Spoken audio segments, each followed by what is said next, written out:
everybody.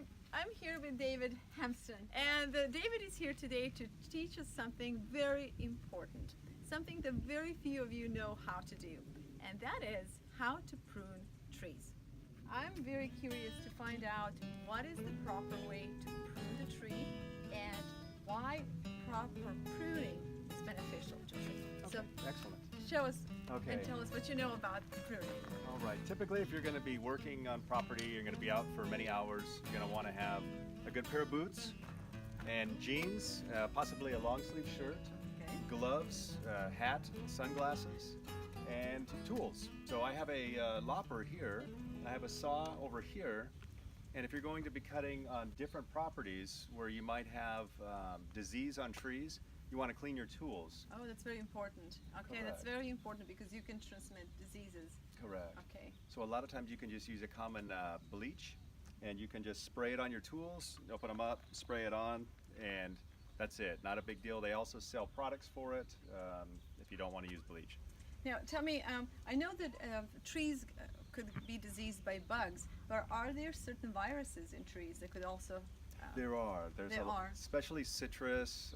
You can look at the leaves. You can find insects on the leaves. Okay. Some are insects, others are disease. So it depends what the issue is. So, do you think it would be fair to say that like people cannot share needles? How everybody should have their own clean needle. That's how every tree should have a Same clean thing. tool. Correct. Same thing. Or, Okay. or the same tool for the same property. Oh, okay, very good. So, All right. because it'll- So, David, we have a peach tree, and I told you the story of this peach tree. I have this tree for 10 years, and only 2 years it bear fruit, and only one peach at a time. So I'm dying to find out, well, what do we need to do, and how can we make this tree more productive? Okay, right now I'm just going to look at the tree. I see a little bit of, looks like borers were here before. It's definitely a factor to look at.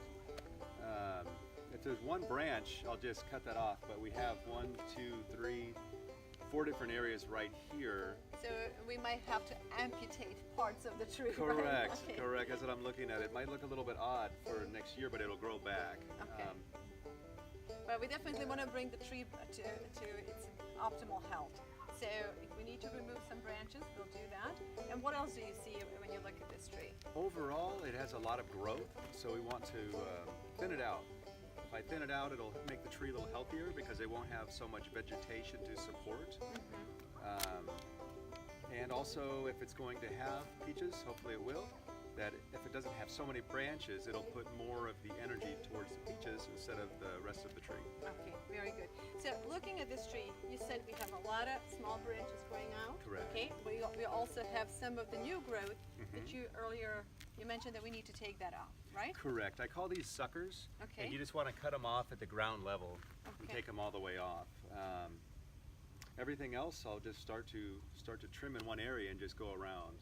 So One thing I can explain too is right here, these are your buds. So if you cut, wherever you cut, that's where a branch is going to come out, or a leaf.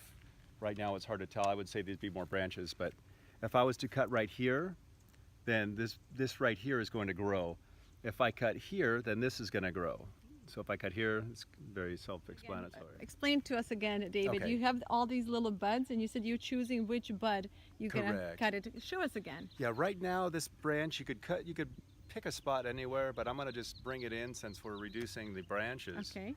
And this one here should just grow up here, so I'm going to cut it right outside this bud, about a ½ an inch away. So this this will will give come up. opportunity to this bud to grow, right? Yeah, it'll come up here. Okay, very good. So, and then this up above, it's pretty good. I'm just going to drop it down. See, I'll take this one off and then put another spot right there. David, can you explain to kids why do we need to prune trees? I mean, obviously you said it's easier for tree to exist because it doesn't have to feed too many branches. It keeps the plant healthier. But why else? Also because it stimulates growth. If you do not cut your trees, they won't really do much. This stimulates the whole tree to grow the next season. So right now it's getting into growing season, which would be actually they can actually have leaves if it's a hot year right now in March, but next month, April, everything will be growing. So this just kind of lets the tree know that it's ready to grow. I don't know exactly how that works, but when you trim the whole tree lightly, it stimulates growth. If you Very don't trim interesting. the trees at all, they really don't do much. So one reason is to stimulate the growth, Correct. stimulate the health, stimulate the fruit production, or at least have a healthier and bigger fruits. Correct? And would you say also to be able to make tree more accessible? Oh, definitely, definitely. Okay. If you have a tree with a lot of vegetation, you cannot really get inside to even get the fruit. Maybe you'll break branches and have more issues there. Okay. And if you don't prune a lot too, there's times you will have such an abundance of fruit, but it'll all be small. Okay, very good. That's something that's going on with the peach tree that's right behind you. It bears abundantly, but the fruit is very small. Right here, you can see the bright red. Yes, And which is here a new growth, right? This is what just grew last season. Okay. And this was the year before. You can see it's larger and then also a different color. So do we need to bother with this branch, or what would you do to it? We don't really this have year? to. I'm just going to trim it right where the previous cut was. Oh, okay. I Because see. right now we're just trying to have the tree a little more healthy. Okay. So I'm going to just cut right where the other one was. Now this stuff you don't want branches growing into the tree. Okay. Just like this stuff is growing straight up, so I'm going to just take those off. So those are definite go. Yeah. Okay. You want the branches to come out, but you don't want the branches coming straight up the center of the tree or going right into the tree, going across. David, you've been doing this for quite a long time. I have, since I've been probably around 10 years old. I understand that our video might look silly, but I also believe that learning such a skill is very important. So I wanted to record it and have it out there available for kids who might want to learn how to prune trees. After all, as long as there are people, there will always be need for fruit. And they do have small hand trimmers too that a lot of people use. I don't have one handy, but it's just a pair of trimmers that you can have with your hand for the little branches. So would this be good for kids as a starting Oh, definitely. tool for children? Yeah, you could have kids out here with you and just kind of have fun trimming the little branches, and yeah, they'd love it. A great family activity, wouldn't you say? Definitely. Everybody will benefit. And then they can see the fruit later, and that they helped the tree, that they shaped the tree and helped provide energy to the tree by pruning it for stimulating the tree. And in return, the tree will provide for kids. Exactly. Fruit tree, it's about $25 a plant, isn't it? Yeah, they vary depending on where you purchase them, but they're not expensive. You can actually get fruit trees with 5-year-old rootstock. So when you plant them, they will grow extremely fast and be producing the first year. Wow. Compared to a tree that's just a stick that you plant, and it takes roughly 5 years depending on the variety of the tree.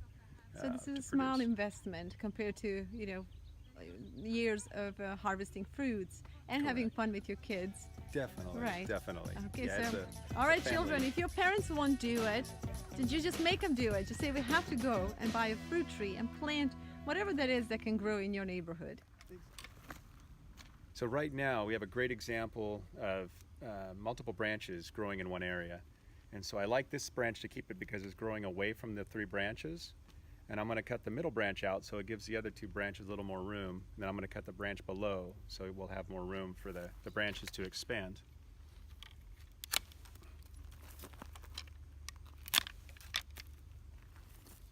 And then I'm just going to cut a little bit off of these. That's about it. I'll just trim some of these. So David here is in a big dilemma. We're trying to figure out if we need to remove these big branches from the tree, because our hope was that upper parts of the tree would be healthy enough to sustain itself, but it appears that not just the bottom or the lower part is damaged or infected, but also upper branches are too. And you can see on this branch here, this branch is in a really, really bad shape. So you can almost see the core of the tree, and it sounds hollow and dry. Correct. So it's amazing that it produces any growth past this point. So we will leave it to Dr. David to figure out what to do next. Yeah, we're going to cut it below where the infestation starts. So it starts right here and goes up the whole tree. So I'm going to go a couple inches below, and then right here it starts about here. So I'm going to start here, and we're going to work the branches to grow out. We can slowly have those pruning the next couple of years to fill in this area because the tree is going to be missing the branches here. But if we don't cut them, then it can spread throughout the whole tree.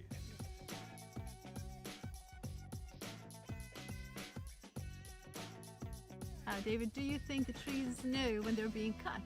Do you think they feel anything while we do this to them? I hope not. All right, kids. It makes me wonder because they say that even plants can sense the danger and they vibrate differently. So I'm wondering if they're feeling any of this. I hope they're having smiles like a haircut. They're getting a nice haircut. Okay. After cutting the tree, it's very important to protect exposed area. One of the reasons would be loss of sap, bugs, or just from drying out. And I remember my grandmother used to use wax for this kind of stuff. But today you can find all kinds of liquids and paints for the same purpose. I'm sure you can see the difference between where we started and where we are now. Your parents had how many trees when you were growing up? Around 4,500, 4,000. We had lemons, we had oranges, and then we had grapefruit. And then for the fruit trees, we had peaches, plums, nectarines, apricots, apples. We had fig trees. Okay. I'm trying to think what else. We tried kiwis. They didn't do so well. Okay. We had berries after that. We had some red and blackberries. So you grew that too? And then Gardening? Did you garden too? We had some tomatoes. Okay. And then you have a persimmon tree here. We had 100 persimmon trees. Oh. So. So I always feel, and this is just me, I feel that if you help kids grow around the nature, you can grow better kids or better Definitely. human beings. Now, what I just learned about David is that he works a lot with the foster children. So you're just a living proof that growing up the way you did, tending to your trees, tending to being part of your family, working with your family and being part of something bigger and taking care of things, even if it's something as simple as a tree, teaches you to care for others. Definitely. And you see, this is now showing in your life where now you work with foster children. So tell us about that. That's true. I got into working with foster kids from a friend of mine years ago. My dad died when I was young, in the middle of working with all of these trees, and my mom said, "David, do you want to, well, think about it. Either we're gonna have to sell the property, and we're gonna have to move, or you're gonna have a lot more responsibility." And I said, "I don't need to think about it. I've thought about it now. I want to stay here." And how old were you this time? I was about 12. Oh my goodness. So I learned from a young age. So you lost your dad when you were 12. Correct. Yeah, and you right had before. to choose either giving up or you fight and you work. Correct. And you chose to stay. Definitely, and it was a good thing. It was right before 8th grade graduation, so it was a tough time being a child. But then I had a friend of mine, and he said, he was like a big brother or a /father figure in my life. Okay, so like a mentor. A mentor, correct. Okay. And then he kind of guided me, and I had other people guide me, and then I went into small churches, and it was good to be around a community. It's a community. So, okay. Definitely. I love the story because I invited David to prune my tree. I had no idea. I'm hearing this for the first time, and it's amazing to learn things about you from your childhood. So, hard work, perseverance, community, mentoring, having good people around you. Correct. Okay, these are all important things that raise a healthy child, and this is what we are all about. Incorporating all these ingredients into creating environment in which we can raise more young men like yourself. Definitely. Thank you so much for your time. Thank you for sharing your story with us. All right. And we will keep you posted on our tree. We will follow the growth. Sounds good. And what happens if that tree does not grow? What are we going to do then? Well, it's a pleasure meeting you, and I think I'll probably be back if it doesn't grow. Okay, well. But no, I'll be looking forward to see that tree flourish. I'm looking forward to at least 3 peaches. Let's go, One for let's go each. 4. 4. Okay.